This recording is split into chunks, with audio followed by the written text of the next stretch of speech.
What's up, everybody? It's your boy Flash from ALWT Gaming, aka Malachi36. I'm here with it's the 9-ball and mildewy carrot patch season. It's November 6th, or December. Wow, I'm still living in the past. December 6th, 2022. Welcome, guys. It is episode 40. We are here.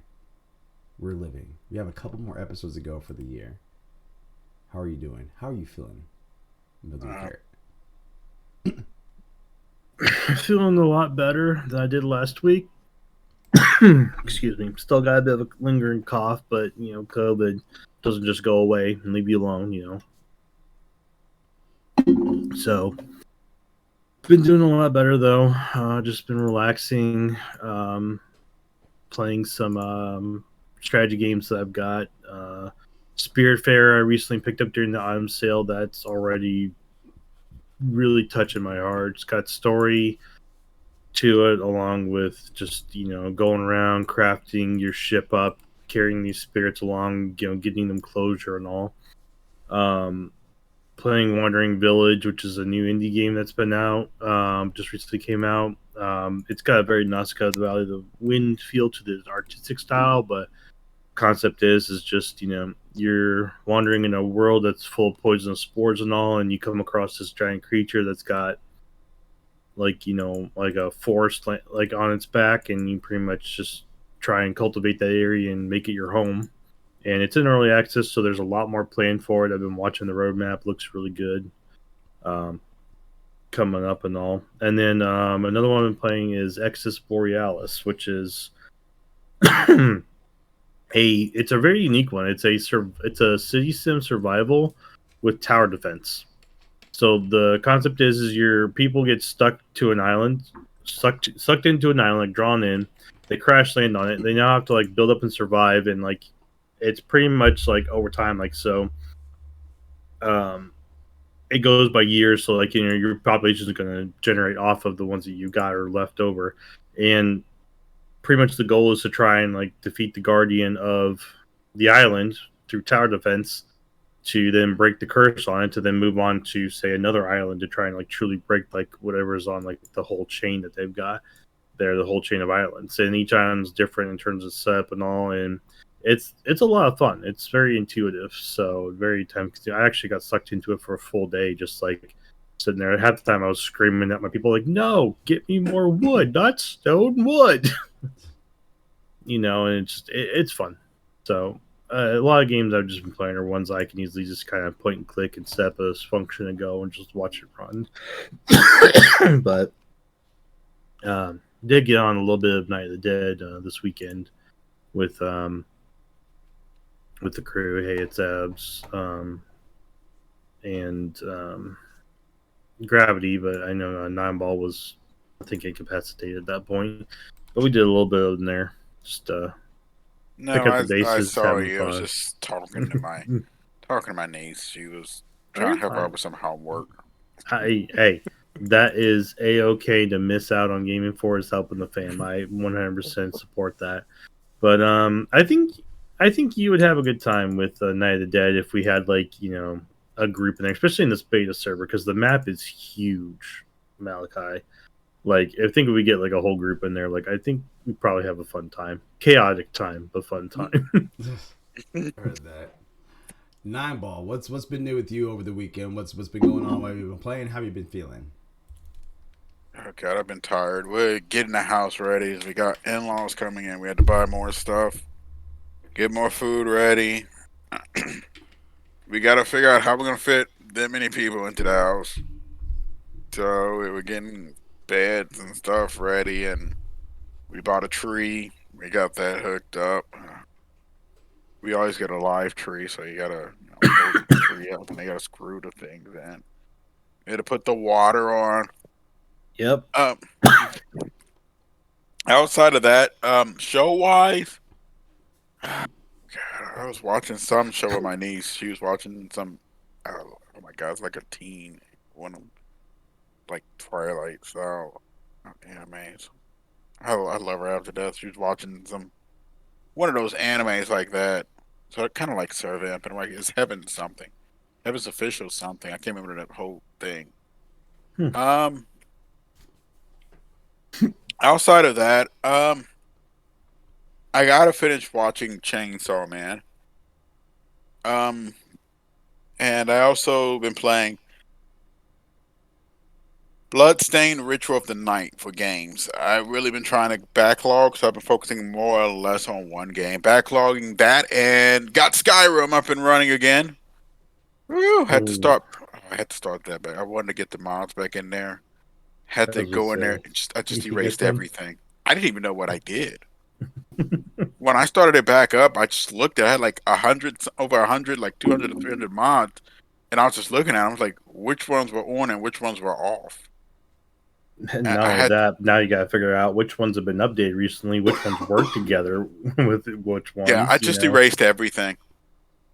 Yeah. Ain't like when I get back into Conan. Sorry to cut you off there, Nam, but I'm gonna have to do that too because just the amount of updates they do to mods is ridiculous, but they are fun. I'm also looking at playing because I just seen this. Ghost Exile had an update, so I want to play that. So I'm probably gonna Ghost Exiles, Comrades, PI had an Okay. update. I think Remnant Records also had one. I'm gonna play some of these horror ones. I'm down for some And exile. Malachi, you down for some exile? just, just that shake of the head. That's all y'all. That is all you guys. outside of that, I've been playing, of course, with you. I've been playing a lot of the Night of Dead. Oh my god, hours of fun. Should have seen us last time we played. Me and Gravity was stuck on top of a mountain, Oh running my, around from the zombies for like 10 minutes. oh my! They were like all the way across the map, and then they're like coming back, and then we think now that there's like an AOE zone for like spawning during Horde nights because as soon as they got within certain range, then they just get a shit ton of zombies on them. I'm like the only one back at base just standing there going like, where is everyone? Yeah, abs ditched us. Abs just has like way more speed. She's been like burning all the research papers, like getting her speeds up, which is fine, because she's gonna be the out there like getting stuff person. But Yeah, but I have yeah, a lightsaber. I got a lightsaber now.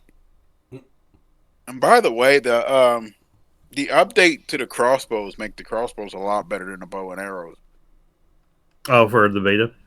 Yeah, Okay, I'll have to probably trade out mine because I got a rare crossbow. yeah. Try the crossbows because they go into iron sights doing the crossbow, where the bow and arrow doesn't. But yeah, we've been having a lot of fun with that. And like I said, I got I got a couple of animes. I still got to play. Watch Spy X Family. I didn't get a chance to. My niece watched like all the shows while I was watching them, and I lost track of which one I was at. Because I was like, I think I'm on three. Oh crap! Somebody's been watching them all. Because I seen like they.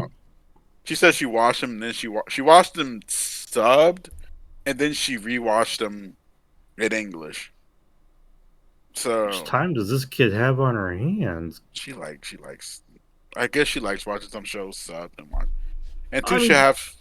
don't get me wrong, I like them too, but still, like to watch each show, that's an hour per show to watch subbed and then in English. Like, She I absolutely loves the show. I actually do the same thing for a good portion of animes. Like for Spy Family, I literally same thing. I'll watch the latest one that's in sub, and then I'll backtrack when the dub comes out later on that day because it's not always at the same time.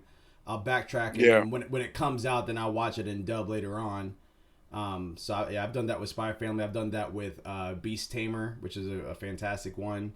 I've done that with More Than Lovers, or More Than a Married Couple, but Not Yet Lovers. That's the one that comes out on Sundays. I've done that with quite a few other animes too as well. Just because I think I started doing that more often when My Dress Up Darling came out at the beginning of this year, just because I wanted to see how the English voice acting was and the quality that was behind that. So I totally get it. I've been yeah. I obviously this. I'm not going to dive into it, but this weekend has definitely been a tough weekend. I feel you So on that one. yeah, man, yeah, it's definitely been a tough weekend for sure. Um, but to the point to where actually I'm still a couple episodes behind on a couple animes. Like I think I'm a episode or two behind on Uzaki Wants to Hang Out. I haven't seen My Hero Academia from Saturday. Haven't seen Blue Lock from Saturday. I haven't seen Bleach, Thousand Year Blood Arc from Monday. And I haven't seen Chainsaw Man from today. And then on top of that, I'm about 3 or 4 weeks behind manga-wise for Rent a Girlfriend. So I got to get back to reading that. And I would be able to get caught up all this week, but just because of how much stuff has been happening over the weekend, it was just one of those things where I was just like, all right, let me woo-saw for a moment.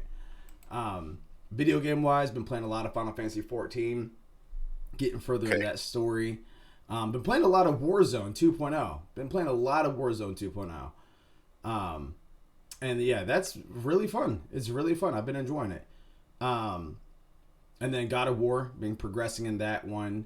And Are you playing Ragnarok or just God of War? Ragnarok. Okay. Yeah, it's really good. It's really good. I've been really, really enjoying it. I'm gonna start God of War, but I'm probably not gonna start. I'm gonna start with God of War, the 2016, not the original, like original. Yeah, Because basically, from what I'm hearing from people, you can just start there. Well, that's what it is. Yeah, 2018 is. Yeah, 2018. Yeah. Yeah, it's a new entry for that, because that's what it was for me. I knew of God of War, I knew about Kratos and stuff like that. I don't know all of the story from the God of Wars beforehand. It's very similar to how Final Fantasy VII Remake is, to where if you played the original game, when you play a remake, there are some stuff that are enhanced to you because you played the original, but 7 Remake is a good starting off point for anyone that just wants to get into that universe. Same thing for God of War. There's some stuff that's enhanced to you because you played the previous God of Wars, but if you start at 2018, that's a good jumping on point for you to go on through 2018 and then Ragnarok, and then if there's another one that's going to be after that. So definitely some good stuff there. I got a question for you, and I know it's not exactly video game based. Yeah. But I've been seeing I do a lot of texting. Is the United States still in? No. So yeah. So so Saturday. Well, backtracking a little bit, and I will answer that. So on Friday, me and Gravity went to go watch the Quintessential Quintuplet movie. Oh yeah, I almost forgot about that.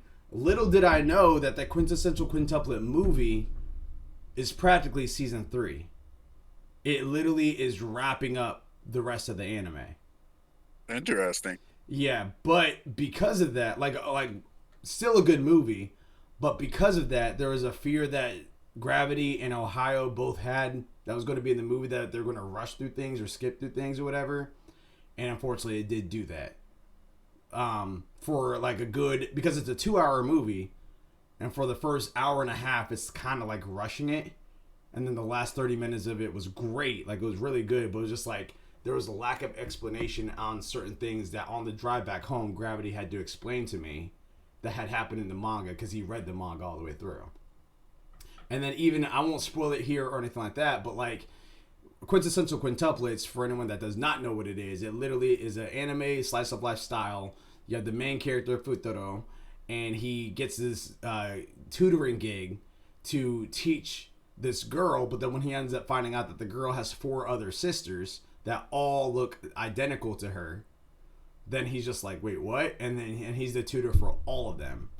And their dad is super wealthy and everything like that. He's a doctor and all that good stuff. But then, like, this is not a spoiler because they say this in like the first 5 seconds of the entire season. One of those girls ends up being the girl that he falls in love with, and he ends up marrying at the end.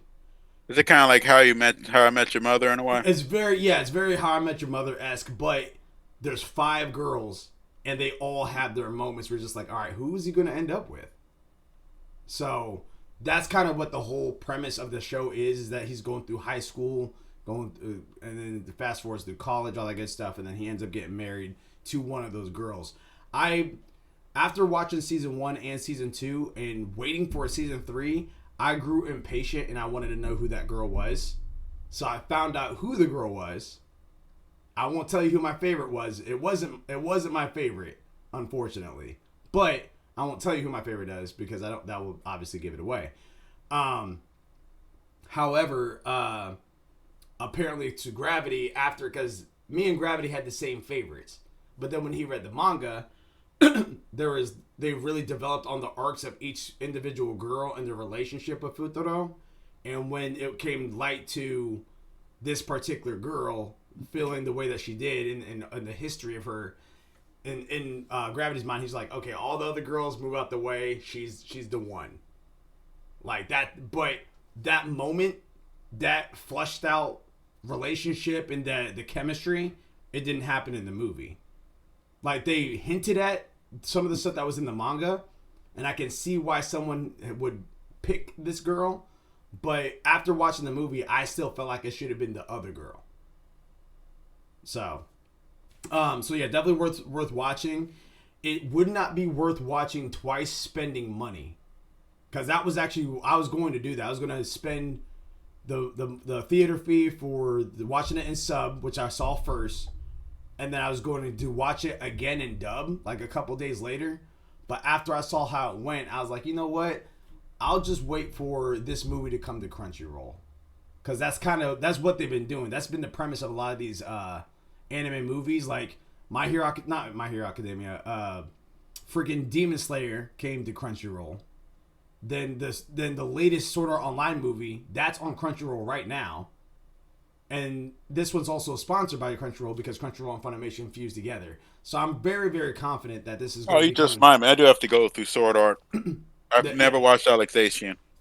Oh, Alicization, yeah, that's the setup for Alicization is great, and then but when you get to World of the Underworld, which Ohio is right there, because there's Alicization, it starts setting it up. Then there's like a little bit at the Academy.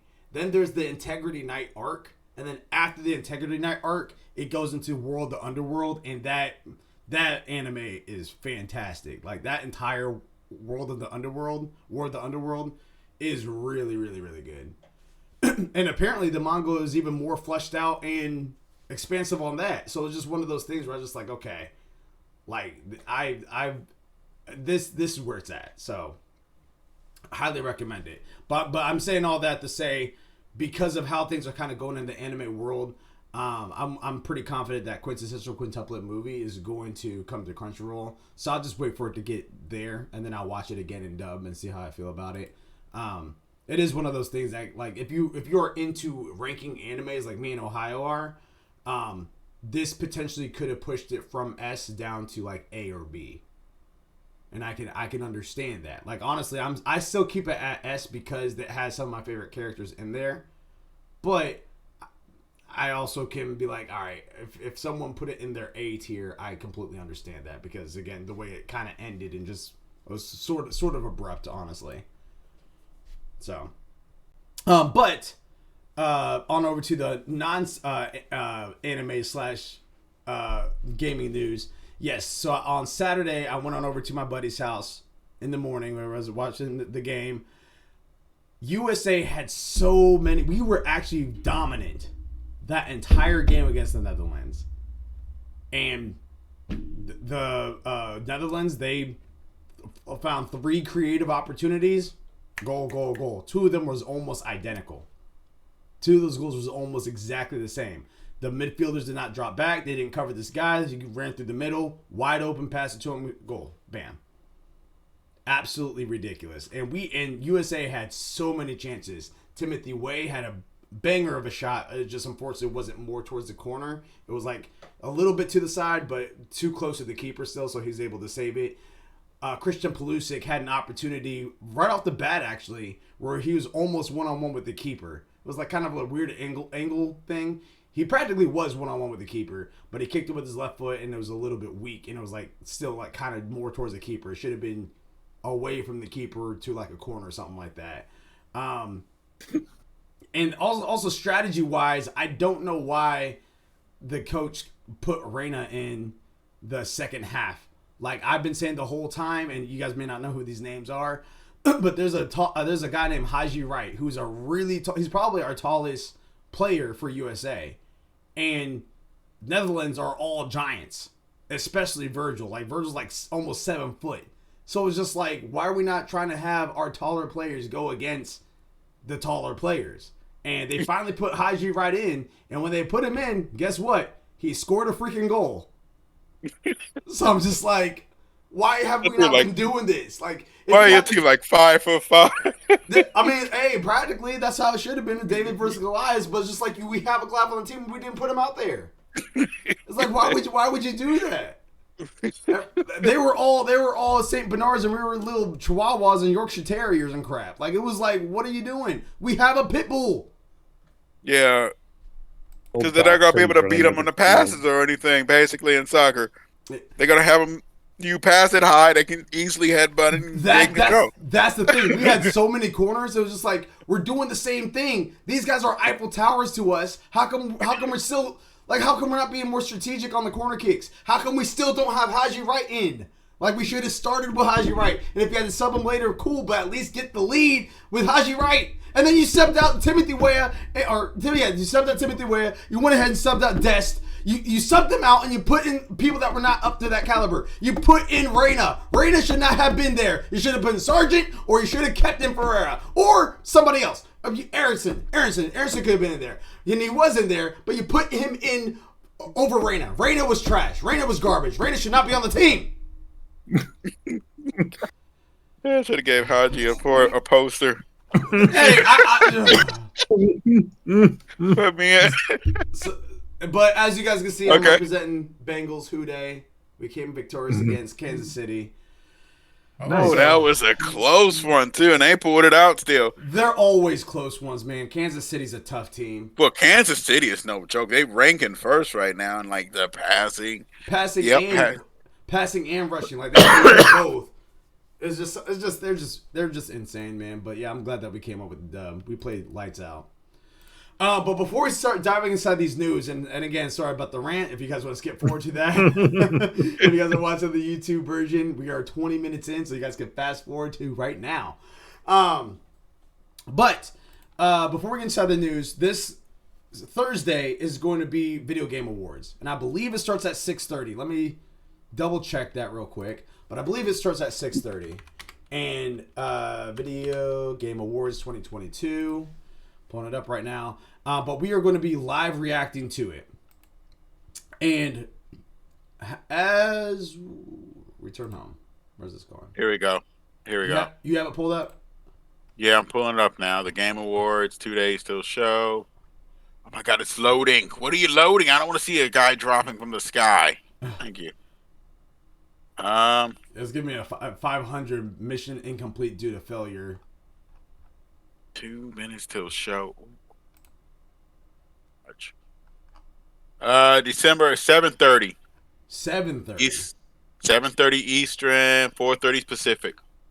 Okay. Yeah, so there you go. So we'll be live reacting to it this Thursday. So with that, we always kind of do our little predictions, all that good stuff as far as what do we think is going to be there.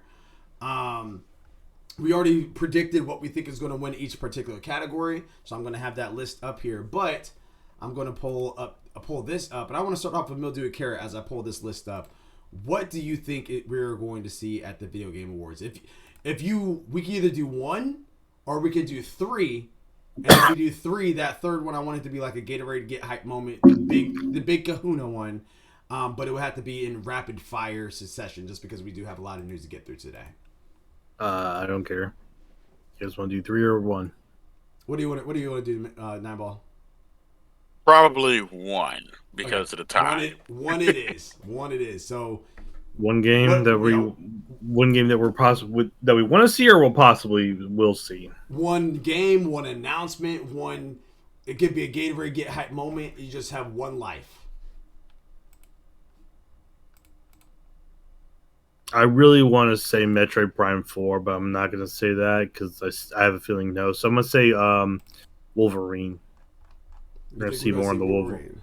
We're going to see more on the Wolverine game. Because I believe it was the VGAs we saw Wolverine last year. That was PlayStation. Yes. That was PlayStation. Yeah, Showcase. it was PlayStation. Yeah, okay. Yeah. I'm having confusing them.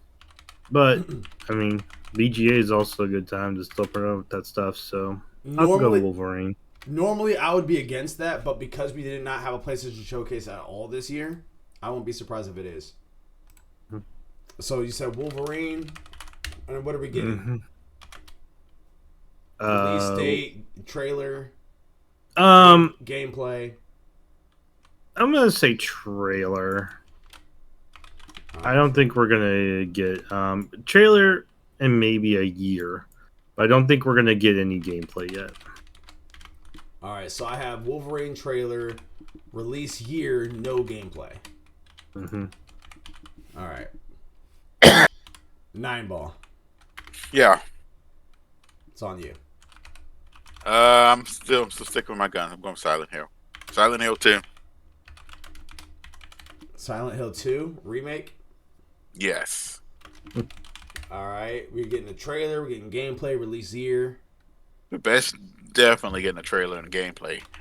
I don't know about the release year yet. And gameplay. So no release year or release year? I want to say a release year, probably. If they're showing that much of the trailer, I want to say probably sometime. Let's see. Did they announce a release year already for that? I don't know. Let's find out. Because if they already announced the release year, I'll obviously take it down. Silent. Oh, I can spell silent. Silent Hill 2 remake. Release dates.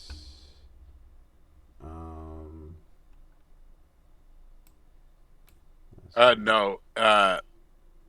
They have not did a. They have not. They says it's gonna be exclusive for PS5 for the first year. That's fine. That's a little interesting.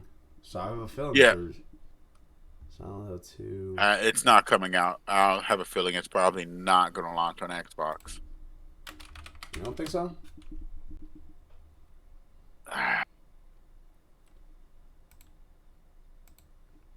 Yeah, it's set to launch on PS5 and PC. The game is set to be a 12-month console exclusive for PS5. One thing. All right. One thing. It's saying that there's no agreement, no guarantee that it even hit Xbox once the agreement ends. PS5 and PC. Yeah. There are only platforms listed on the announcement trailer, and the game won't be coming to Xbox at launch. So is it coming to Xbox? Someone said that again. What release here? Read more. Release date. One of the biggest question marks over Silent Hill 2 remake is right now the release date. Nothing has been said so far, so we don't even have a big release window to go off of. When we hear more, we'll be sure to update this section. And that is Enemy. There you go. All right, so we'll go. So release. So you said release year.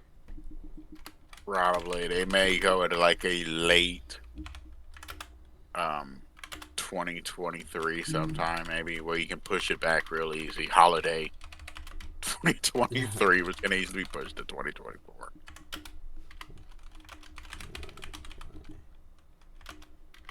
All right, so mine is going to be kind of a simple one. I know that they were talking about Jedi Survivor being there, so I'm not going to say that one because I feel like that's a little cheap. But I think we're going to see some Street Fighter 6 and some more gameplay. Oh, definitely. Yeah. I'm not surprised at all. This is the perfect opportunity to show off, and Capcom loves to show off. Yeah, and it's coming out next year. It's coming out next year. Yeah. So, and I think it already has a date too as well. So this just kind of adds a little bit of flair to it. So there you go. So we have Mildewy Carrot at Wolverine trailer, release year, no gameplay. It's the 9-ball Silent Hill 2 remake trailer and gameplay and release year. And then Malachi 36 with Street Fighter 6 and a trailer / gameplay. There you go. Now going on over to the fun parts. Get your Steam Decks. Story number 1. Get your Steam Decks. Come get your Steam Decks. Exactly. That's exactly what I was going for, too. So you already got it. Amelia Zollner from IGN says this in our article. It's been a big year for Valve. After its Steam Deck launched in February, Valve has finally cleared up a supply chain issues and stopped requiring reservations, making the handheld PC a lot easier to get than it was at launch. To celebrate, Valve is giving free Steam Decks away to a handful of lucky Game Award viewers. For every minute the Game Awards, Valve will be giving one 512 gigabyte Steam Deck giveaway, adding up to nearly 200 Steam Decks. Quote, it's been a fun year for Steam Deck, and we've been blown away by the response, Valve wrote in a post on the Steam News Hub. To be eligible to win a Steam Deck during the giveaway, fans in the US, Canada, UK, or Europe can register. They also have to have made a purchase on Steam between November 14th of 2021 and November 14th of 2022, so a full year within that time period, and must be in good standing and not have a limited account. Giving away 180 decks is a far cry from early on when Valve had to use strict queue system in order to ensure everyone who wanted a Steam Deck could get one. As the year progressed, supply chain issues lessened. Valve began ramping up production and delivery of Steam Decks to customers, leading to the giveaway. End quote. End story. So, Steam Deck. Yeah, I know It's the Nine Ball already has one. I know I'm trying to win one myself. Mildewy Carrot is trying to win them, win one himself. I think this is the most aggressive giveaway I've seen in a long time. A Steam Deck a minute. You know what I mean? Like, in the Game Awards is going to be longer than an hour. You know, so it's just like you're going to have a minimum of 60 Steam Decks that someone can win. Just by, as long as they have a purchase made on Steam and they're watching that. I don't think the article said that, but I know that is a requirement. You do have to watch the VGAs through Steam. GameStop said that in their article. So I just think that's it makes sense, but it's just one of those things where just like this is huge. Like literally there's not just one winner. It's not one lucky winner. It's not even 10 lucky winners. It literally can be anywhere to close to 200 winners just for watching this. And I'm not even sure who all like I feel like this is such a smaller need. Like I feel confident that one of us can win. You know what I mean? Like I don't feel that way about giveaways and stuff like that, but I feel confident that one of us can actually win. Like that's how it feels, just because of how lucrative the giveaway is. So hopefully one of us or all of us are the winner, and we could go from there. Any thoughts about this, gentleman? Yeah, this is fantastic. Like I said, like I told you off stream, I bought mine full price. I have no regrets. Can you show me like how big your Steam Deck is, like in your hand? Yeah. I'm just looking forward to what I had to look forward to. So there you go. Look how huge that thing is. That's a beefy boy. Does it feel good holding it? Oh yeah, it feels great holding it. It has like, you see the buttons here. You have like the button set up here, but there's also, let me turn off this. Let me turn off this. What is that? The blur. Yeah, let me turn off the blur. His autofocus, man. Okay. You also have like buttons as well on the back. The controls are fully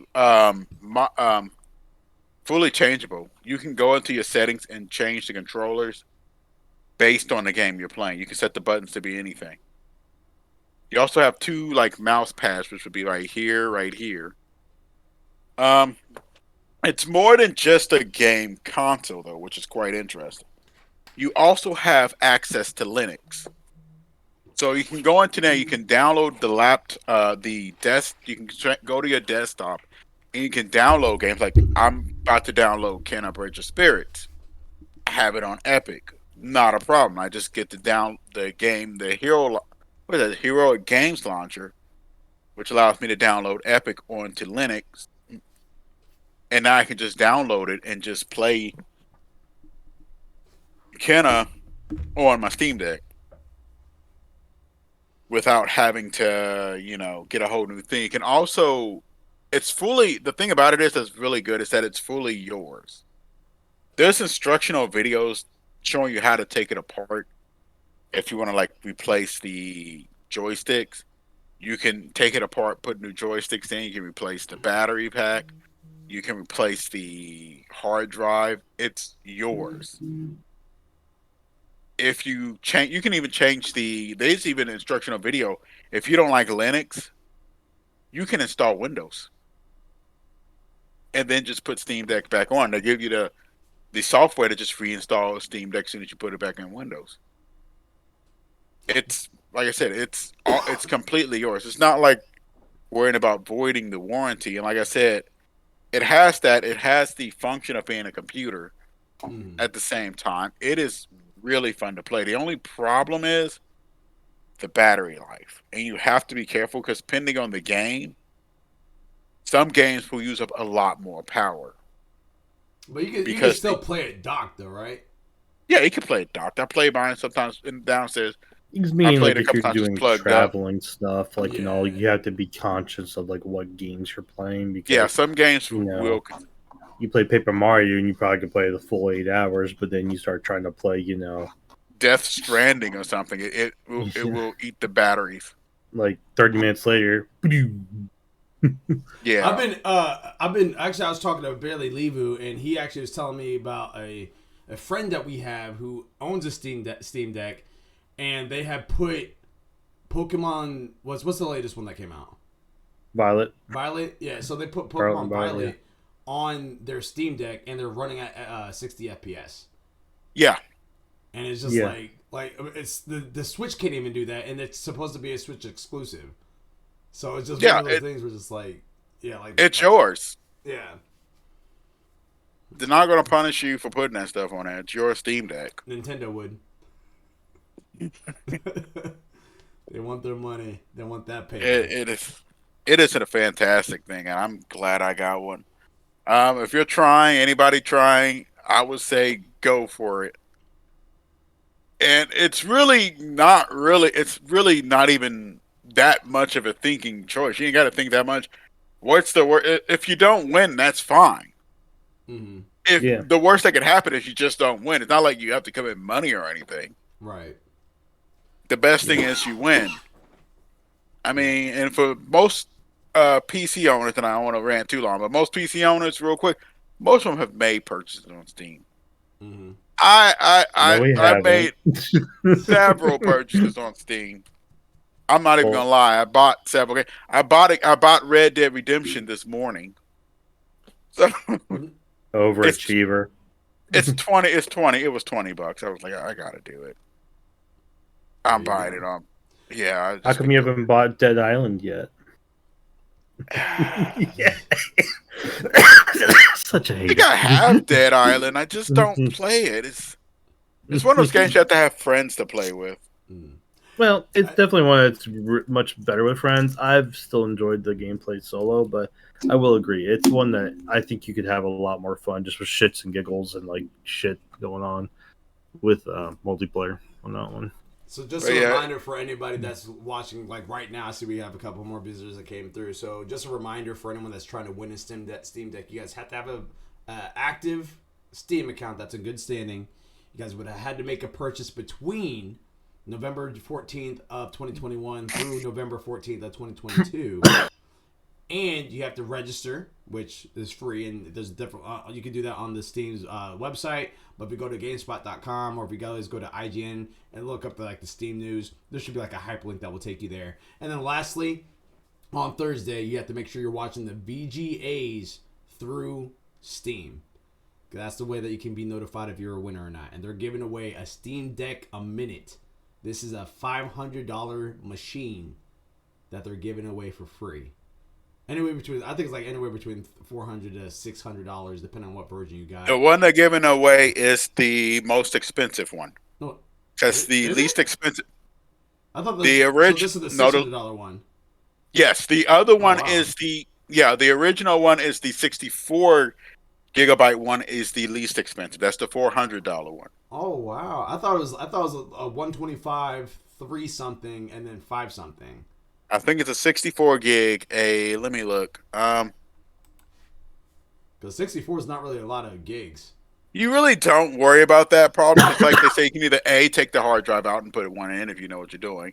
They tell you if you don't know what you're doing, don't do it. Or you can just put a micro SD in there. I have a micro SD card in mine for another 500 and some gigs. You can literally get a terabyte micro Okay, SD with no problem. here we go. It's basically $399 for the 64, Mm-hmm.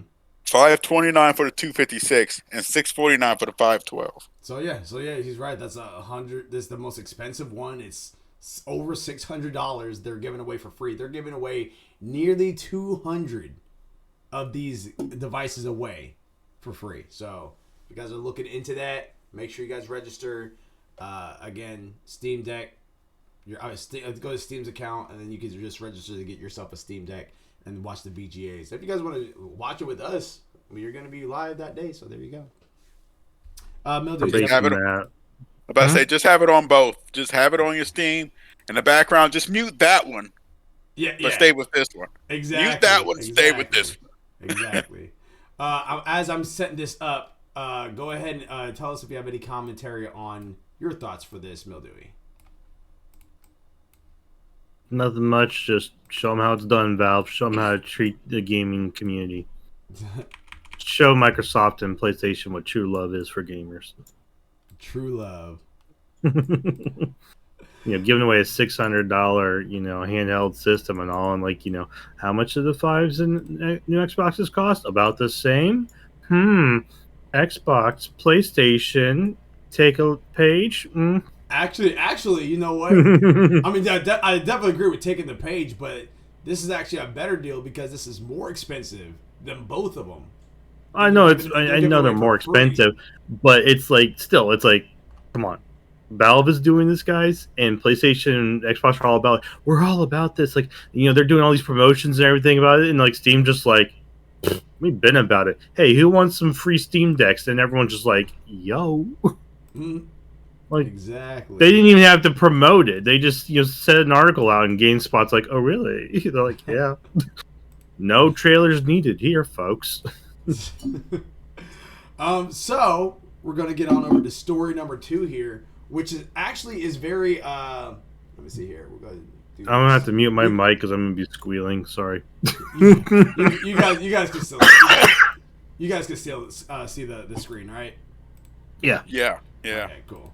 So I'm gonna expand it real fast, and I believe we're good here. But what we're doing right now, there's not really much words there, but Sal Romano from Gomatsu says this is an article about Dragon Age Dreadwolf trailer. We got a new trailer here, folks. So publisher EA and developer BioWare have released a short new cinematic trailer for Dragon Age Dreadwolf in celebration of Dragon Age Day. And that's the full story. That's all I was able to copy from them. So we're about to go ahead and watch it together and react for the first time ever. Ladies and gentlemen, I give you Dreadwolf. Let me know if you guys can hear it. Yeah, we hear it. I knew him as Solus, a thoughtful mage obsessed with dreams.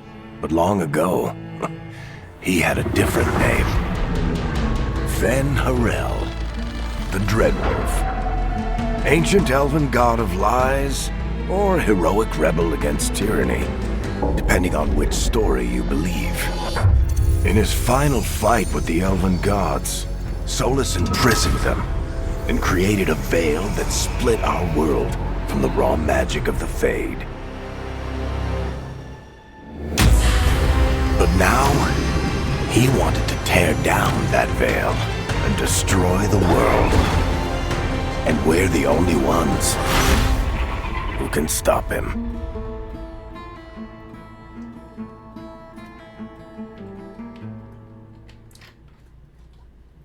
So I'm going to let that play on repeat, and go ahead and take the floor with us, there, Mildewy. First off, yay, Varric's back. That was the first thing that I'm they gotta bring him back, and thank God, because Varric makes a lot of Dragon Age from 2 upwards just so good. He just adds so much to the stories and lores, and he's such a fun companion too.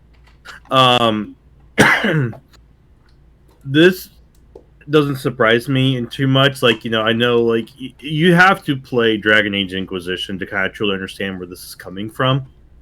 because it all ties in a lot. Like a lot of the stuff ties in and everything. Going up through the games and all. One, Dragon Age, 2, Dragon Age Inquisition.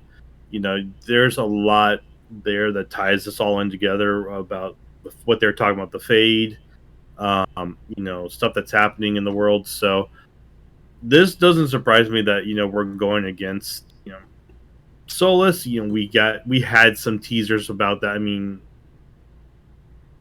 when you play Inquisition and all, I'm not trying to spoil anything, but this just kind of tells me that they're working more on the story too, which is nice. It adds a bit more lore to like what we're possibly going to be doing in this next game. When we're talking about him trying to bring down the veil that splits the world between the elven gods and our plane. So we're going to be dealing with some very funky stuff. If you guys have ever played Dragon Age and delved into the fades and all, like, it can get a little weird sometimes. So there's going to be a lot of stuff with that. I'm very interested to know more on like who's going to be the characters they bring into this one, like who's going to come back and not, like, and how, or if they're going to tie in still the how they're going to tie in the old stories in and like your decisions, because that is one of the big things with Dragon Age is the whole story, choose your own story, tie them in together and all to create, your kind of own narrative in this universe that they have set up for you. So I'm interested to see how they're going to bring that forward from the new systems over. They're probably going to bring back the Dragon Keep on that one, which was an old system to tie in 1 and 2 into Inquisition, because they changed like a bunch of security protocols and game engine functions to where they weren't compatible. So they just allowed you to recreate it, which would be nice if you could do again. For those who haven't played backwards and want to get, a more custom feel to it and want to choose, or, those who have done it and can't load up, like, we want to recreate our stories. So I'm excited. Can't wait to see more. Glad they're working on it, and, waiting to see more game trailers and gameplay footage, definitely, and more lore, or at least starting lore of, like, who we're going to be with and what we're going to be dealing with. Because especially with the DLCs at the end of Inquisition, you're kind of wondering, who's going to be, left and what are the factions going to be. So it's going to be really interesting. Yeah, no, I agree. I'm very excited for this game for sure. Like, of the BioWare games I can think of, aside from Anthem, I can't really think of any other BioWare games I actually officially completed, other than Dragon Age. Like, Dragon Age, I played the first one, loved it. Played the second one, loved that even more. Played Inquisition, and somehow the love just keeps going up. It is just a fantastic thing. I can see them still utilizing the Dragon Age Keep for anybody that's getting into Dragon Age for the first time right now for 1 and 2. But I think the technology that they were able to figure it out for Inquisition, and now I can see those datas kind of transferring on over to PS5 or Xbox Series. So I don't think there's going to be a necessity for the Dragon Age Keep right now for Dreadwolf. But I wouldn't be surprised if they do go ahead and bring that in there too as well, just for the same points that you were saying earlier. So we'll just kind of have to see exactly how that's going to go. But I mean, like, this is a little bit of a spoiler already. With that, Solus on here seems to be the main antagonist, which to me personally, it was a little bit of a bummer, because that was one of my boys inside Inquisition. But then, like, at least towards the beginning to middle point, and then after that, it started getting a little bit weird, and yeah. That's God started going south with him. Yeah. But there's, again, echoing everything that Mildewy just said, like, it has those moments where your decisions from Dragon Age 1, like, you may not see it at the end of Dragon Age 1, you may not see it at the end of Dragon Age 2, but you'll see it inside Inquisition. You know what I mean? Like, it's just one of those things that every choice you make really truly matter. And I cannot wait to see what the next step is for this in particular, and how we're going to be able to proceed through Dreadwolf. And if Solus is really going to be the end all be all bad guy. Like they're really making him out to be that way. But I don't know. Maybe something will happen, and bam, he's not the main bad guy after all that we thought. I want to know more sort about of like what, Mass Effect in a way. Mass Effect 1. Yeah. Don't spoil it for me. Not spoiling it too much Okay. over it. Yeah, Mass Effect. Yeah, you need to play the Mass Effect. I've beaten all the BioWares of Dragon Age, Anthem, and Mass Effect. Like I love them. Such good stories, so much replayability in them.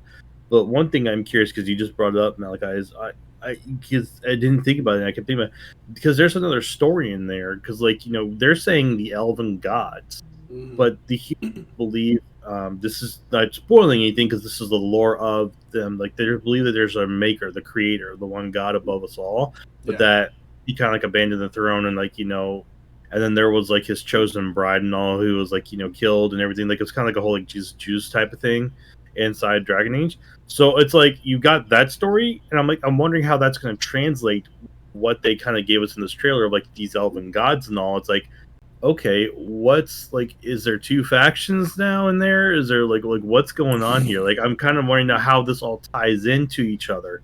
Like, or maybe are we going to see more about that? Because you do end up going through several of that stuff with Andraste, who was the one chose, like his bride that the Maker chose, who was killed because of her jealous husband, turned into the Inquisition, which was like a group that you dealt with in Inquisition. Sorry.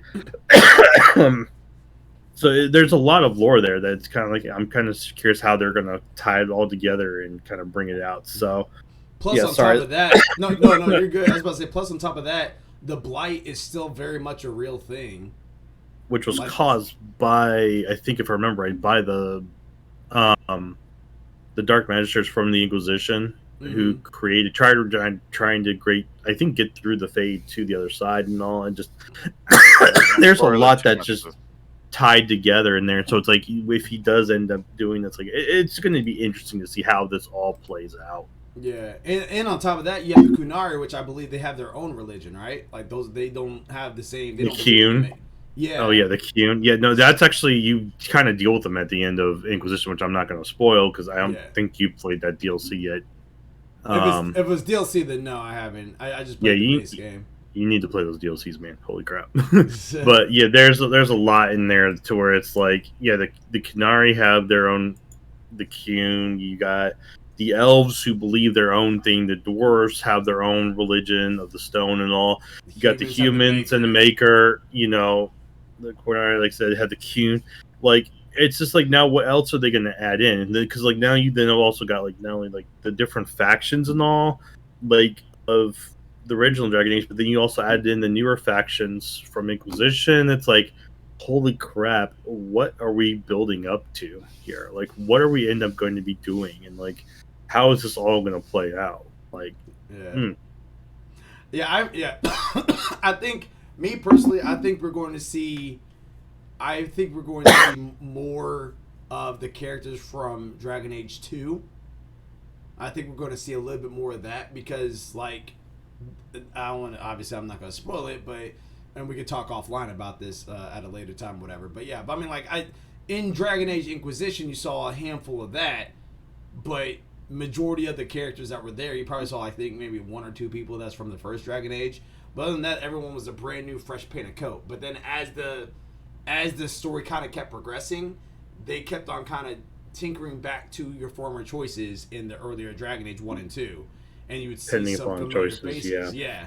And then you would see some familiar faces. You're just like, oh, wait, what? So that's why I'm kind of thinking that this one, I wouldn't be surprised. I don't think this is going to be the last Dragon Age.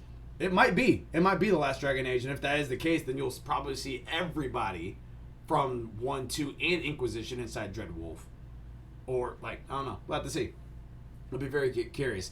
Nineball, I am curious, as for someone that hasn't gotten into Dragon Age, does this... Tell everybody that.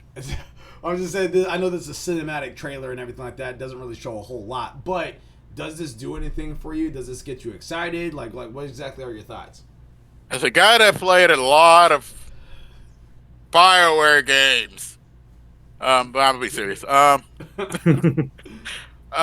This is one of those franchises I've always wanted to play, but for some reason never really beaten it. I've played it, I played the first one to the middle, and I always wanted to play the first one and the second and the third one.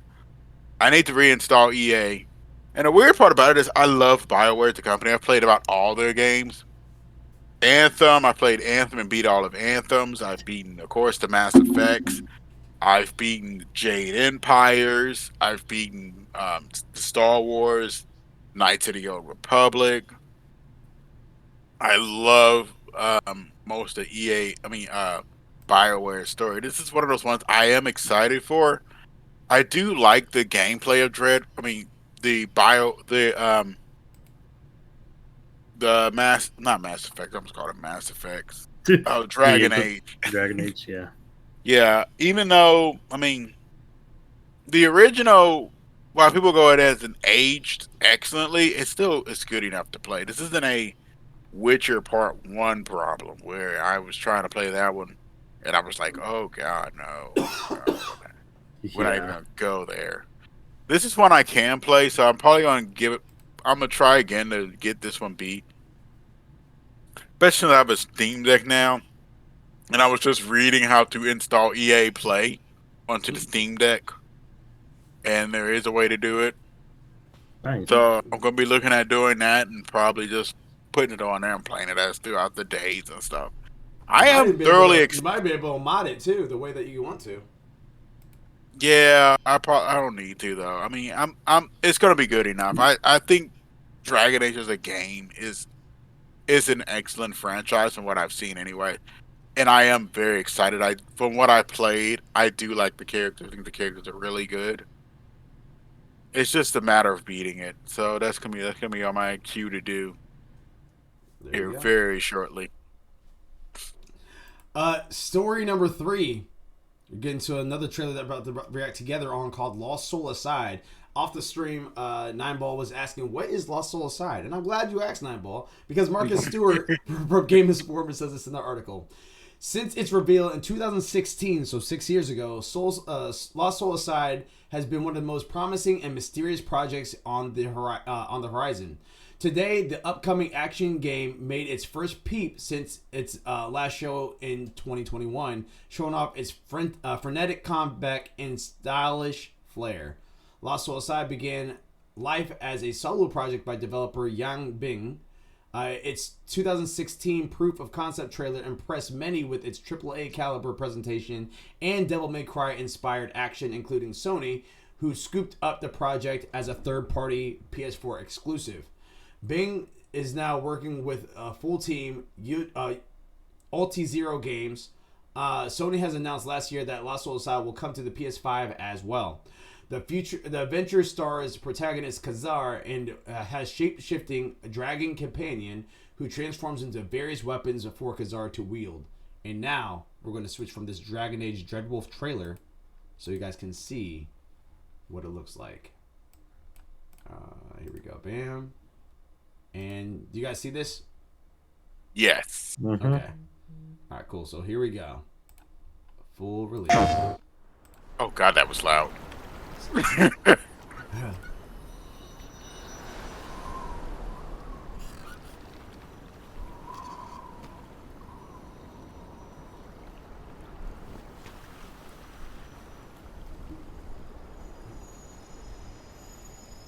你说，路易莎也会梦见星空吗？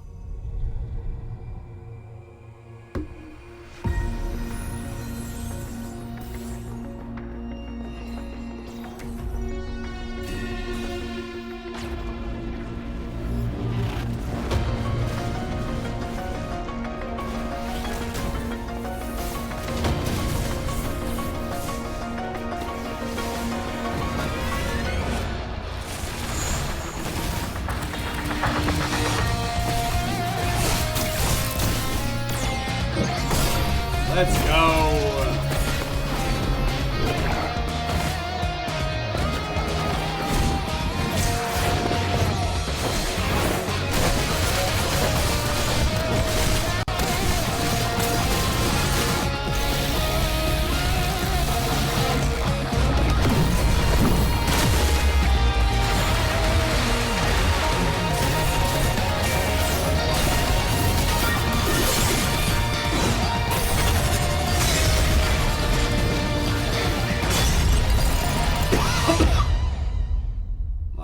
Soulside, baby.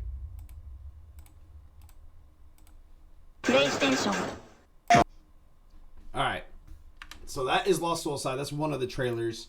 I know there's another trailer that's out there right now that we saw before. We actually saw, I want to say, at the beginning of this year. If not, definitely towards the end of last year. But I'm pretty sure it was the beginning of this year we actually saw it.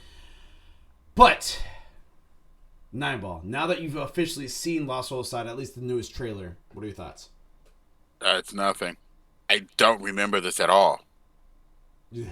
I don't remember even watching even the first trailer of this. Yeah, we watched it together because there was a couple trailers at the beginning of the year that we saw together. Let me see if I can find that ALWT gaming episode, but continue. But this, to me, I mean, we just watched Dreadwolf, and Dreadwolf did give me hype for it because I do think the universe is great, but this one just really doesn't do nothing for me. Interesting, really.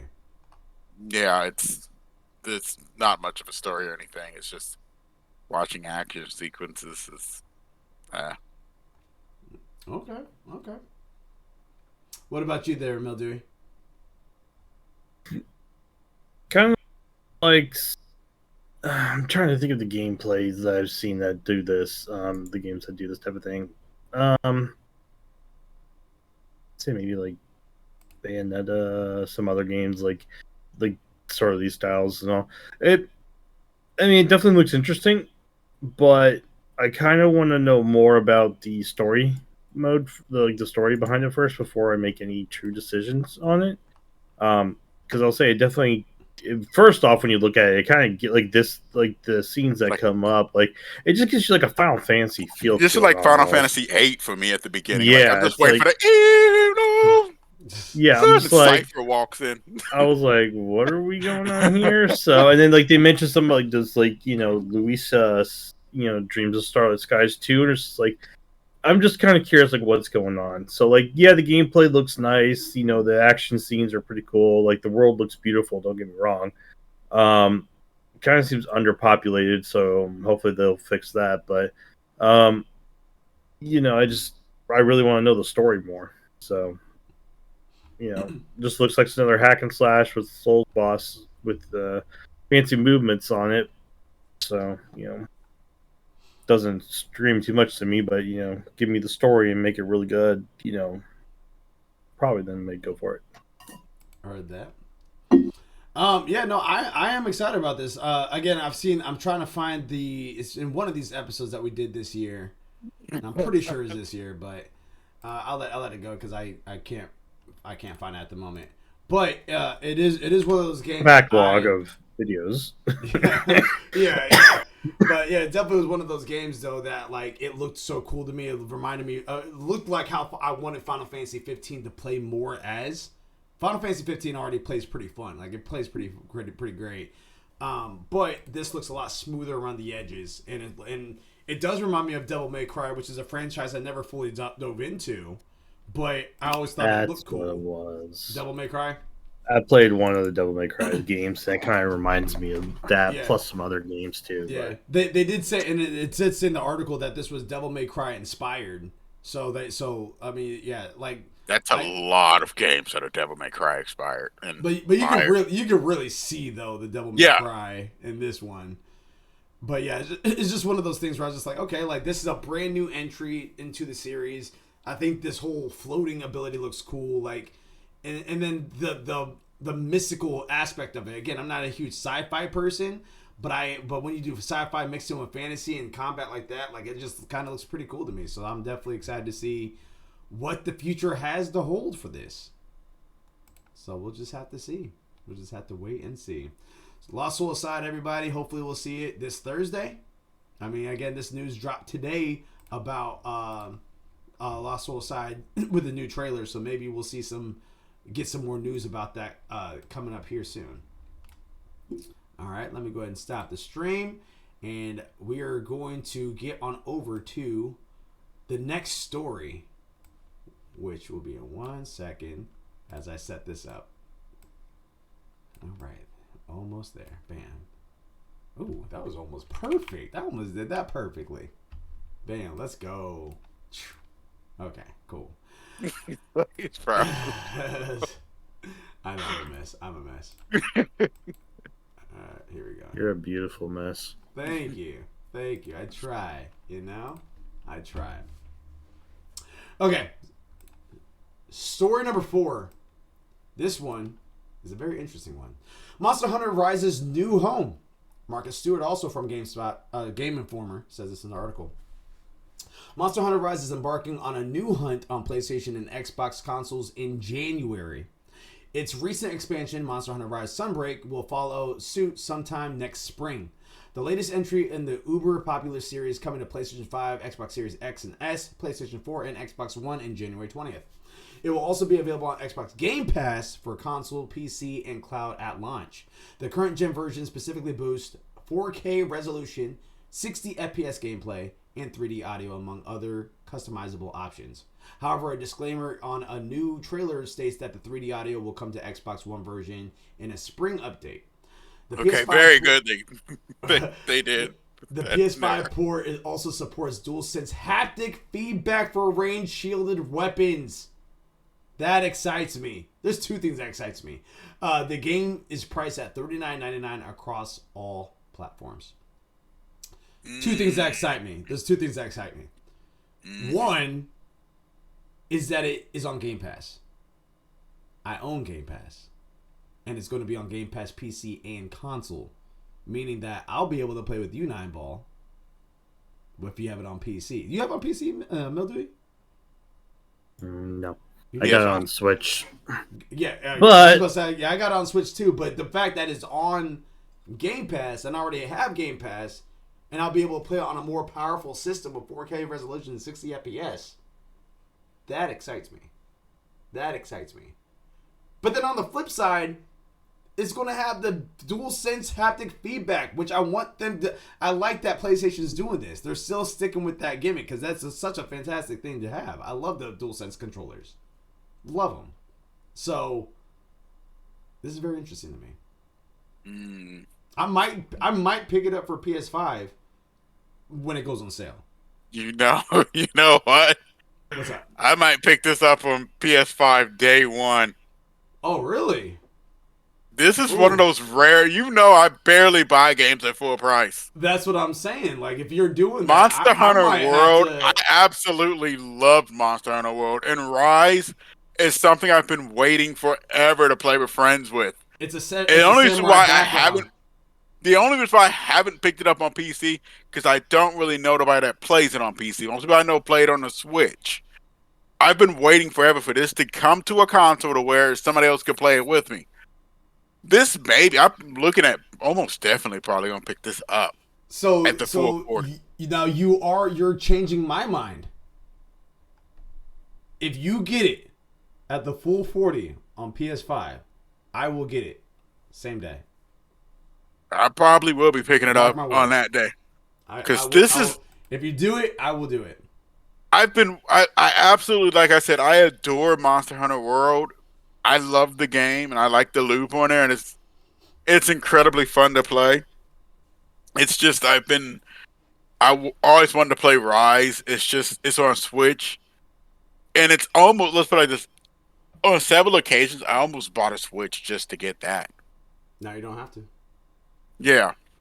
So hearing that it's coming to this, I might just pick it up on PlayStation 5 for $40, and with the haptic feedback, it'd be an excellent game to play it with. It would actually be even cheaper too, because I'm pretty sure when I got it on Switch, it was $60. Okay. Yep. Yeah. I think it was around 60, maybe. Yeah, $59.99. I I'm pretty remember. sure is what it was. It's 60. Yeah. Don't do this. But yeah, I'm just saying that's how they market it. Let me That's how they market it. see. Don't Let me do double this. check.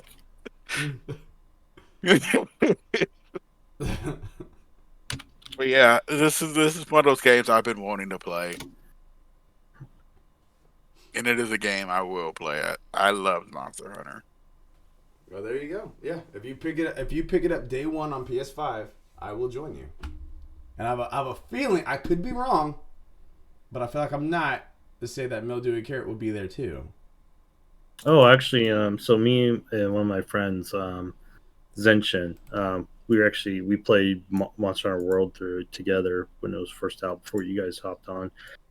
We've been playing through it here, and we're trying to get ready for all the updates. So coming out on the Switch, cause we got our profiles on the Switches that are mastery ranks. Like I'm almost 50, he's like 100. So he plays a little bit more than I do. So we're getting ready for that. I am curious to see though if they're gonna charge you for the Rise DLC and then of course the Sunbreaker DLC. Yeah, But I mean, to be honest, they're both fantastic games, and we were both talking about it. Where we might just pick it up again anyways, just to play it on the next gen consoles, just because it looks fantastic when people play it on the PC. Does Zenshin have a PS5? I think he's got a 4, and I think does. They have crossplay still though. Yeah, well, it's not a 4. That's what I was gonna check. Is that I don't think it has cross-platform capabilities. It says it's coming to 4 and 5. Yeah, it's coming to 4 and 5, but that doesn't necessarily mean that you can play PS4 with PS5 users. Very similar to FIFA 23 right now. It came to PS4 and PS5, but if I have the PS5 version of FIFA and then somebody else has the PS4 version of FIFA, we can't play together. Well, I have to look into it because normally Monster Hunter was allowed to do, because Monster Hunter came originally to 4, and then you could still transmit up to 5 and still play with everyone. True, but the thing though is that there wasn't. Well, I don't think there's a PS5 version though. Like you can transfer your PS4 game and play it on the PS5, so you can do that. But there's not an actual PS5 version of Monster Hunter. We'll have to see, because they don't say in this article whether or not they're coming with the 5 and 4 versions separate, or if it's just going to be what. I would hope it would be compatible, because that's one of the things is you just playing crossplay with everyone on the PlayStation Network. So that's the hope, that's the dream. But I know that in my experiences, because I mean obviously I always get the PS5 version whenever I can, but in my experiences of playing multiplayer, there's only been a very small handful of games that has a PS5 version that I can still play with somebody that has a PS4 version. And like Warzone 2.0 being one of them, there is a PS5 version of Warzone 2.0 which does feature the haptic feedbacks and all that good stuff, higher frame rates, all that good, everything like that. But I'm able to play with somebody that has the PS4 version even though I have the PS5 version. The only way that in other games, like for FIFA, for example, I have the PS5 version and the PS4 version, so I can play the PS5 version on my PS5. But if I wanted to play with my buddy on my PS5, I would have to download the PS4 version on my PS5, so our versions would be the same. So that's I've found it more times than not that that's actually the case. Because even for Smite, like we're playing Smite on my PS5 whenever we were playing Smite LI, but there's not a PS5 version of Smite. It's just we're just playing the PS4 version on Smite. True. So that's the only reason why I'm just like I don't know. So if he has a PS5, I'll check into it when it launches. We'll check into it. But regardless of, I'm still getting it because I definitely want to play with you guys. It's always been fun to hunt and all, and do these quests and everything. Now I will say this: for people who are who played World and are coming into Rise and like haven't played the old handheld game versions of Monster Hunter, you are going to have to do village quests on your own. So this one does go back to the old kind of style of the handheld, where you're going to have to do some village quests up to a certain point, which will actually give you a good bit of the story, and then you can go into the online play. Now, that doesn't stop you from automatically going to online multiplayer. You can still do that. Whether or not you're going to survive past 5 minutes in there is a whole nother story, because they go into hunter ranks, I think it was like 8 afterwards or something. So, you're like, it's a jump. They still say you can do it, but yeah, it's a jump. Excuse me. So, you are going to have that solo play, but it's not long, really. I think maybe took me about, I want to say 2 days of playing, maybe, but that's because I also do a lot of grinding for different gears and stuff to truly get up there. You only have to complete X amount of quests in those village quests to get to the next level. So it's not like you have to complete them all.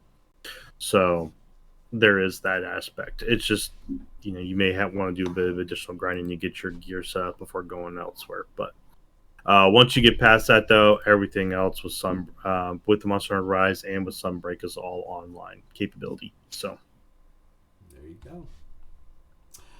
Story number 5, and we're going to kind of speed it up just a little bit. Jedi Survivor leak. Ethan Gotch from Kotaku says this in the article. a disturbance of the Force with you. Yes, exactly. Star Wars Jedi Survivor, the sequel to EA's only great Star Wars game through its entire 10 years of exclusivity with Disney, looks like that's like shots fired right there. Looks like it will come out on March 16th, 2023. It's according to a recent Steam page link ahead of the 2022 Game Awards marketing blitz later this week. It's good news for the Star Wars fans hungry for a reason to dive back into the universe, but bad news for everyone's backlog and wallet as Survivor joins an already crowded winter lineup. The game's Steam page was briefly populated with the release date, content summary, and pre-order bonuses as spotted by Wario64 and others. Quote, the dark times are closing in, and with enemies new and familiar surrounding him, Cal will need to decide how far he's willing to go to save those closest to him. End quote. Reads a part of the description, which notes there will be, in quote unquote, additional force abilities and new lightsabers fighting styles for players to make use of this time around. The minimum PC system requirements also points to GTX 1070 and 130 gigs of free space. Otherwise sounds exactly more like Jedi Fallen Order, which is what everyone wants. Now here's the thing I will say. I was listening to a podcast previously and they did mention about the 130 gigs. Likely that 130 gigs is not accurate. It's likely just a placeholder until it's officially out. All right. Yeah, I was kind of concerned. I seen 130. I saw your face. I just wanted like that. Yeah, likely. Yeah, likely it's just a placeholder. It's not the official like size of the game. A 1070 also is not a. It used to be powerful, but it's not as powerful as it used to be, though. So I think you can get a 1070 super cheap now. Let's see. Well, I've never played it, but I'm kind of excited. There you go. I feel like I have to go back to Fallen Order for me to get excited about this because so far like I'm excited for everyone else that is excited for this, but right now this doesn't really do anything for me. I haven't really played a Jedi Fallen Order. I'm not even a huge Star Wars fan. You can find these for like $160, $170 if that's the minimum video card. So it's the kind of super cheap. But it looked good, and I've seen people play it. And it's like a Souls like Star Wars game. Like I said, I'm not even a huge Star Wars fan. So hopefully it's good. Especially since this guy took 7 shots at him. Only 1 in 10 years. Mildewy. What are your thoughts? I haven't played the first one, so You haven't played Fallen Order either? I don't think nobody here has. Yeah. Well, I know of friends who's played it, but it's like, and it looks good. It's just I've got so many other games that I like playing and all that it's so hard to balance out what to play and what not to play. So it looks interesting, looks really good. And I'm always hoping for the best for these games when they come out, because there's always a niche out there. There's always a group of community that truly loves them truly and deeply. So I'm hoping they do the best and come out with really well. Agreed. Story number 6. Xbox is getting pricey. Zach Zweinzen from Kotaku says this in the article. Starting next year, Microsoft will raise the price of its first-party games from $60 to $70, joining other publishers and video game companies who are doing the same. Welcome to the era of $70 games, folks. For a few years now, publishers and developers have hinted at game price increasing as development costs rise and expensive to maintain online games become more and more popular. And while some $70 games popped up with the launch of the PS5 and Xbox Series X and S in 2020, it wasn't until this fall that we saw more of the industry move towards this new higher price with the release of $70 games like Gotham Knights, Modern Warfare 2, God of War Ragnarok on the PS5. And next year, Microsoft, which has held back on raising prices this holiday season, joins the publishers and developers of this new pricier era of video games. End quote. End story.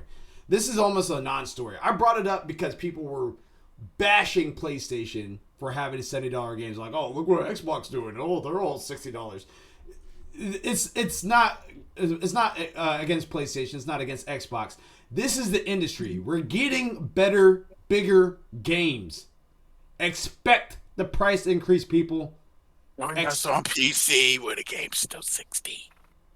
Join us. That'll change soon. Or we get the Steam sales for cheaper. Join us. Join us, you console-wise right now, again, we have cookies. All kinds. It really is a non-story. It really is a non-story, but I have to bring it out there because, again, people are just like, oh, look, Xbox is so much better. They care about the community. They care about making money. It's a company at the end of the day.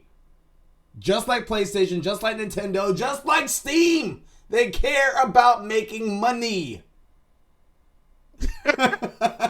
That's all I gotta say. So ultimately, this is not really a surprise, but get off your high horse if you guys think that Xbox is not gonna do stuff to make money. But then I lose my view if I do. Yeah, but money. That's all they hear is money. Cha-ching. I think that's all anyone hears. Sounds like you got angry at him. I get angry. Had a personal experience. I get angry at the trolls. All right, I get angry at the trolls. What's that one show or something where the guy's screaming about monies and stuff and all? And like, what'd you do? Just breaking shit like with a baseball bat? Oh, falling down. I think so. Yeah, with Michael Douglas. Yeah. Oh my God, I haven't seen that in years, and I love that show. Again, not exactly really a news story. It is a news story just for anyone that is super delusional and thinking that Xbox would never raise prices. But yeah, just wanted to throw that out there. So there you go. Not Xbox fault, people. Now wait for them to come back with the counter argument saying, well, no, it's actually more reasonable for them to do this because, you know, they were taking the hit and losing out stuff. That's exactly. Now they need to make it up. That's exactly, yes. Because again, if you want to go that route, PlayStation, at least from what I remember, did it first on PlayStation 3. They didn't charge you for online. Now they do. It's inevitable. It's going to happen. It's going to happen. On Steam. Story number 7, as you guys are trolling. Cyberpunk multiplayer debunked. Darren Bonthis from GameSpot says this in the article. Plans for Cyberpunk 2077 multiplayer mode has existed long before the game launched, but in a new update from developer CD Projekt Red, the online mode became a casualty of the game's turbulent release. The studio was forced to focus all of its energy on whipping Cyberpunk 2077 into shape, as senior quest designer and coordinator Philip Weber explained to Eurogamer. Quote, "We really need to look at what were the priorities of Cyberpunk after launch," Weber said. Continuing, the priority was that the main experience will run for the people in a really good state, and essentially the switch of priorities meant that other R&D projects had to go away. With Cyberpunk, we wanted to do many things at the same time, and we just needed to really focus and say, okay, what's the important part? Yeah, we will make that part really good. So I was looking forward to that. That's actually one of the core reasons why I got Cyberpunk, very similar to the reason why I got Elden Ring. I wanted to play more multiplayer with my friends. I wanted to explore in that world. Cyberpunk still has my interest. Elden Ring is more pushed to the end of the line just because that's not really my biggest style of game. It's y'all's style of game. I know you guys like the Souls-like stuff and everything like that. It's not really exactly the biggest style game for me. But Cyberpunk, though, is more my cup of tea. I just know I would enjoy it even more if I'm able just to run through Grand Theft Auto style with 3 other friends or something like that. You know what I mean? It's not. Been a lot of fun. Yeah, I don't think it's over. Here goes the thing, and I'm gonna go really fast. We're gonna shotgun this. The reason why is because recently when I did my Vortex, I was just telling them I was redoing my Skyrim and erased every mod and tried and reinstalled my essentials again. For those I that don't know, noticed that Vortex is a modding community manager. Thank you. Oh yeah, I forgot to tell him what that is. Thanks. But as soon as I booted up Cyberpunk in, they immediately downloaded the modding tools to Cyberpunk, which allows people to do mods with Cyberpunk. So really, it might not be over. The community, just like for Skyrim, may do their own version of it. So if you have it on PC, it's not over. I don't know about consoles or anything, but PC is probably not over. As for the game itself, really quick, I'm not surprised. They said if everything went well, they could go in on it, but it was not a huge priority. And since the things did not go, I already heard that it was being scrapped a while back because of the way it was going. And I'm glad that they just got rid of it, other than trying to put like another broken part in and force it through. The game on its own, it's a single player game. It's fun to just play on its own, so I think it's pretty good. There you go. Do you have any commentary on that, Mildew, before going over to the fun ones? No, I mean it makes kind of sense. You know, they were struggle busting with it, and you know they were gonna have to make cuts somewhere, and it just ended up being that portion that got cut. So, you know, I'm glad they were able to at least save the game. You know, that's the biggest thing is they need to save it. Yeah, because now with them saving it, now there is a possibility that there'll be a Cyberpunk 2078. You know what I mean? There is, I believe, there is rumors that they are working on sequels and stuff. Yeah, they have been talking about that. There's a lot of lore in the game that kind of leads me to believe that they could do almost like a that, and then you had Edge Runners to help expand on it. Yeah. Oh yeah, I mean, there's a lot that can go on. Yeah.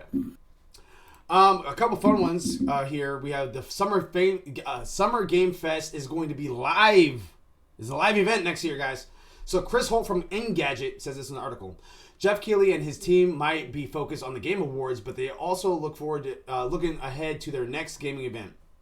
The 4th edition of Summer Game Fest live kickoff show, which will have a live audience for the first time, will take place on June 8th.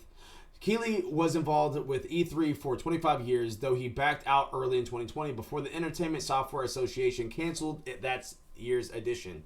3 years later, the two events are set to go toe-to-toe. So this is Summer Games Fest tweet on Twitter. Save the date, June 8th, 2023. Join us online or in person at Summer Games Fest 2023. Summer Game Fest kicks off with a spectacular live showcase event from the 6,000-seat YouTube Theater in Los Angeles. Stay tuned for more details on public ticket sales. The long-running expo hasn't held an in-person event since 2019.